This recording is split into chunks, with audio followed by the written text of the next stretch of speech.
ಒಬ್ಬ ಸಂಸದರಾಗಿ ರಾಜ್ಯ ಸರ್ಕಾರಕ್ಕೆ ಎಷ್ಟು ಮಾರ್ಕ್ಸ್ ಕೊಡ್ತೀರಿ? ಸಂಸದರಾಗಿಲ್ದೆ ಬರೀ ರಾಜರಾಗಿದ್ರೆ ರಾಜ್ಯ ಸರ್ಕಾರಕ್ಕೆ ಎಷ್ಟು ಮಾರ್ಕ್ಸ್ ಕೊಡ್ತಾ ಇದ್ರಿ? ಮಾರ್ಕ್ಸ್ ಕೊಡೋ ವಿಚಾರ ಅಲ್ಲ. ಅವರು ನೋಡಿ, ಅವ್ರ ಕೆಲಸ, ಅವರ ಏನು ಸಿದ್ಧಾಂತ ಇದೆ ಅದೇ ಅಂತ ಅವ್ರ ಕೆಲಸ ಮಾಡಕ್ ಹೋಗ್ತಾರೆ. ಅದ್ರಲ್ಲಿ ಎರಡು ಮಾತಿಲ್ಲ. ಈ ಏನು ಅಲ್ಪಸಂಖ್ಯಾತರ ತುಷ್ಟೀಕರಣ ಇರ್ಬೋದು, ಈ ಬಜೆಟ್ ಅಲ್ಲಿ ನಾವ್ ಏನ್ ನೋಡಿದೀವಿ, ಮತ್ತೆ ಏನು ಅವರ ಒಂದು ಗ್ಯಾರಂಟಿ ಯೋಜನೆ ಏನಿದೆ ಅನುಷ್ಠಾನಕ್ಕೆ ಅವರು ತರ್ಲಿಕ್ಕೆ ಏನು ಪ್ರಯತ್ನ ಮಾಡ್ತಾ ಇದಾರೆ. ನಾವು ಎಷ್ಟೋ ಸಮಸ್ಯೆಗಳನ್ನು ಹೈಲೈಟ್ ಮಾಡಿದೀವಿ. SC ST TSP ಹಣ ಏನು ದುರ್ಬಳಕೆ ಆಗಿರುವಂತದ್ದು, ಏನು ಕಾಯ್ದೆಯಲ್ಲಿ ಇರುವಂತದ್ದು ಏನು ಲೋಪದೋಷನ ಬಳಸಿ ಈ ಒಂದು ಗ್ಯಾರಂಟಿ ಅನುಷ್ಠಾನಕ್ಕೆ ಹಣವನ್ನು ದುರ್ಬಳಕೆ ಮಾಡ್ತಾ ಇರುವಂತದ್ ಬಗ್ಗೆ ನಾವು ಬಹಳಷ್ಟು ಕಡೆ ಮಂಡಿಸಿದೀವಿ ಜನರ ಮುಂದೆ. ಅದ್ರ ಜೊತೆಗೆ ಕೆಲವು ಸ್ಕ್ಯಾಮ್ಗಳು ಆಚೆ ಬಂದಿದ್ದಾವೆ CM ಗೆ ಸಂಬಂಧಪಟ್ಟಿರೋದು. ಎಲ್ಲಕ್ಕಿಂತ ಮುಖ್ಯವಾಗಿ ಏನು ಪರಿಶಿಷ್ಟ ಪಂಗಡಗಳು, ಪರಿಶಿಷ್ಟ ಜಾತಿಗೆ ಸಂಬಂಧಪಟ್ಟಿರುವಂತದ್ದು ಹಣ, ಅದರ ದುರ್ಬಳಕೆ ಆಗಿರೋದು, ಅದ್ರ ಬಗ್ಗೆ ವಾಲ್ಮೀಕಿ ಸ್ಕ್ಯಾಮ್ ಆಗಿರೋದು, ಅದು ಒಂದು ಕಪ್ಚುಕಿ ಆಗೇ ಆಗಿದೆ ಈ ಸರ್ಕಾರದ ಮೇಲೆ. ಈಗ ನಾನು ಇದು ಒಂದು ಏನು ಸಿಟಿಸನ್ ಆಗಿ ಸಂಸದರಾಗಿ ಅಂತ ಏನು ವ್ಯತ್ಯಾಸ ಇಲ್ಲ. ಈ ಸಿಟಿಸನ್ ಆಗಿನೇ ಸಂಸದರಾಗಬೇಕಾಗಿರೋದು. ಸೊ ಅಭಿಪ್ರಾಯಗಳು ಒಂದೇ ಇರೋದು. ಅವರು ಬಹಳಷ್ಟು ಏನು ಹಣಕಾಸಿನ ಯೋಜನೆ ರೂಪಿಸುವ ಸಂದರ್ಭದಲ್ಲಿ ಬಹಳಷ್ಟು ಯೋಚನೆ ಮಾಡ್ಬೇಕಾಗಿದೆ. ಎಷ್ಟು ಆದಾಯ ಬರುತ್ತೆ, ಎಷ್ಟು ವೆಚ್ಚಗಳು ಏನಿದ್ದಾವೆ, ಎಲ್ಲಾನು ಆ ಚೌಕಟ್ಟು ಒಳಗೆ ಮಾಡ್ಬೇಕಾಗಿದೆ. ಏನು ಗ್ಯಾರಂಟಿ ಬಗ್ಗೆ ನಮ್ಗೇನು ತಕರಾರಿಲ್ಲ.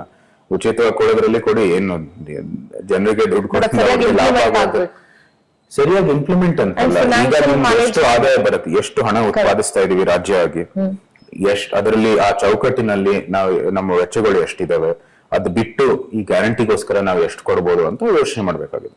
ಫ್ರೀ ಬಸ್ ಕೊಡಿ ಮಹಿಳೆಯರಿಗೆ, ಬಹಳ ಸಂತೋಷ. ಆದ್ರೆ ರೋಡ್ ಸರಿ ಮಾಡ್ಬೇಕಲ್ಲ. ಫ್ರೀ ಬಸ್ ಕೊಟ್ಟು ರೋಡ್ ಅಲ್ಲಿ ಗಂಡಿ ಬಿದ್ದ ರಸ್ತೆಗಳಲ್ಲಿ ರೋಡ್ ಬಸ್ ಹೋಗ್ಬೇಕಂದ್ರೆ ಅದೇನ್ ನ್ಯಾಯ ಅದು? ಈಗ ಅನ್ನ ಇಲ್ಲ, ಸಾರಿಲ್ಲ, ಆದ್ರೆ ಬರೀ ಉಪ್ಪಿನಕಾಯಿ ಕೊಟ್ಬಿಟ್ಟು ನೀವು ಊಟ ಮಾಡಿ ಅಂತ ಹೇಳಿದ್ರೆ ಕಷ್ಟನೇ ಅಲ್ವಾ? ಅದ್ರಲ್ಲಿ ಏನು ನಿಮ್ಗೆ ಏನು ಪೌಷ್ಟಿಕ ಒಂದು ಆಹಾರ ಬರಲ್ಲ. ನಿಮ್ಗೆ ನಾಲ್ಗೆ ಒಂದ್ ಸ್ವಲ್ಪ ತೃಪ್ತಿ ಸಿಕ್ಬೋದು, ಆದ್ರೆ ಜನರಿಗೆ ತಮ್ಮ ಜೀವನ ನಡೆಸಲಿಕ್ಕೆ ಒಳ್ಳೆ ರೀತಿ ಅಭಿವೃದ್ಧಿ ಬೇಕಾಗಿದೆ. ಹಿತದೃಷ್ಟಿಯಲ್ಲಿ ಒಳ್ಳೆ ಯೋಜನೆಗಳು ರೂಪಿಸಬೇಕಾಗಿರುವಂತದ್ದು ಒಂದು ಸರ್ಕಾರದ ಕರ್ತವ್ಯ. ಅದು ತಮ್ಮ ಆರ್ಥಿಕ ಒಂದು ಚೌಕಟ್ಟಿನಲ್ಲಿ ಮಾಡ್ಬೇಕಾಗಿದೆ. ಏನು ಹಣ ಉತ್ಪಾದಿಸ್ತಾ ಇದ್ದೀರಾ ಅದನ್ನ ನೀವು ಯೋಚನೆ ಮಾಡ್ಕೊಂಡು ಅದಕ್ಕೂ ಇರ್ಲಿಲ್ಲ ಸರ್. ಕೇಂದ್ರದಿಂದ ರಾಜ್ಯಕ್ಕೆ ಸಾಕಷ್ಟು ಹಣ ಬರಬೇಕು, ಇಲ್ಲಿನ ಸಂಸದರು ಯಾರು ಅದನ್ನ ಕೇಳ್ತಾ ಇಲ್ಲ ಅನ್ನುವಂತಹ ಆರೋಪ ಕೂಡ ಬಹಳಷ್ಟಿದೆ. ಅದರಲ್ಲೂ ಬಿಜೆಪಿ ಸಂಸದರಂತೂ ಏನು ಕೇಳೋದೇ ಇಲ್ಲ ಅನ್ನುವಂತಹ ದೊಡ್ಡ ಆರೋಪ ಇದೆ. ಇದು ಪದೇ ಪದೇ ನಾವು ಬಜೆಟ್ ಏನು ಅಧಿವೇಶನದಲ್ಲೂ ಸಹ ನಾನು ಈ ವಿಷಯವನ್ನು ಮಂಡಿಸಿದೀನಿ. ಪದೇ ಪದೇ ಕೇಂದ್ರ ಸರ್ಕಾರದ ಮೇಲೆ ಗೂಬೆ ಕೂರಿಸೋ ಕೆಲಸ ಮಾಡ್ತಾರೆ. ತಮ್ಮದೇ ಆದ ಒಂದು ಏನು ಹಣಕಾಸಿನ ಯೋಜನೆ ಮಾಡುವಾಗ ಕೆಟ್ಟದಾಗಿ ಮಾಡಿರೋ ಕಾರಣಕ್ಕಾಗಿ ಅದನ್ನ ಮುಚ್ಚಲಿಕ್ಕೆ ಕೇಂದ್ರ ಸರ್ಕಾರದ ಮೇಲೆ ಗೂಬೆ ಕೂರಿಸೋ ಕೆಲಸ ಮಾಡ್ತಾರೆ.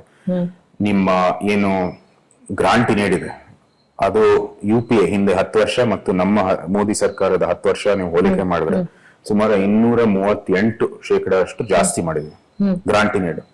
ಟ್ಯಾಕ್ಸ್ ಡೆವಲ್ಯೂಷನ್ ಹಿಂದೆ UPA 10 ವರ್ಷ, ಮೋದಿಯ ಒಂದು ಸರ್ಕಾರದ 10 ವರ್ಷ ನೀವು ಹೋಲಿಕೆ ಮಾಡಿದ್ರೆ 250% ಅಷ್ಟು ಜಾಸ್ತಿ ಮಾಡಿದ್ವಿ. ಎಲ್ಲಾನು ಕೂಡ ಹೆಚ್ಚಾಗ್ತಾ ಇದೆ. ಮತ್ತೆ ಏನು ಇಲ್ಲಿ ನೀವು ಕೇಂದ್ರದಲ್ಲಿ ಹೋಗಿ ಕೂತ್ಬಿಟ್ಟು ಯಾವ ಪ್ರಾಜೆಕ್ಟ್ಗಳು ಬೇಕು, ನೀವು ಯಾವ ರೀತಿ ಸಪೋರ್ಟ್ ಮಾಡ್ತೀರಾ, ಏನ್ ಮಾಡ್ತೀರಾ ಅಂತ ಸಂಪರ್ಕ ಮಾಡ್ಬೇಕು.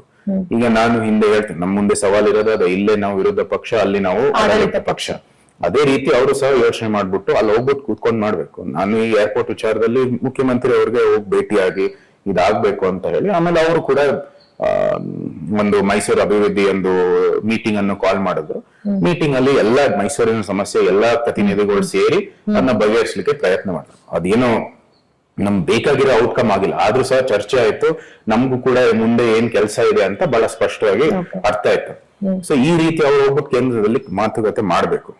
ಈಗ ಬೇರೆ ಇದು ವೆಸ್ಟ್ ಬೆಂಗಾಲ್ ಇರ್ಬೋದು, ನಮ್ಮ ತೆಲಂಗಾಣ ಇರ್ಬೋದು, ಅನೇಕ ರಾಜ್ಯಗಳು ಸಹ ಬೇರೆ ಇಲ್ಲಿ ಬೇರೆ ಪಕ್ಷ ಆಡಳಿತದಲ್ಲಿದೆ, ಅಲ್ಲಿ ನಮ್ಮ ಪಕ್ಷ ಆಡಳಿತ, ಆದ್ರೂ ಸಹ ಅವ್ರು ಬರ್ತಾ ಇರ್ತಾರೆ ಪದೇ ಪದೇ ಕೇಂದ್ರ ಜೊತೆ ಸಂಪರ್ಕ ಮಾಡ್ಕೊಂಡು ತಮ್ ಬೇಕಾಗಿರುವಂತದ್ದು ಏನು ಕೆಲಸ, ಯಾವ ರೀತಿ ಆ ಒಂದು ಆರ್ಥಿಕ ಚೌಕಟ್ಟಿನಲ್ಲಿ ಯಾವ ರೀತಿ ಮಾಡ್ಬೋದು ಅಂತ ಒಂದು ಕ್ಲಾರಿಫಿಕೇಶನ್ ತಗೊಂಡ್ ಮಾಡ್ತಾರೆ.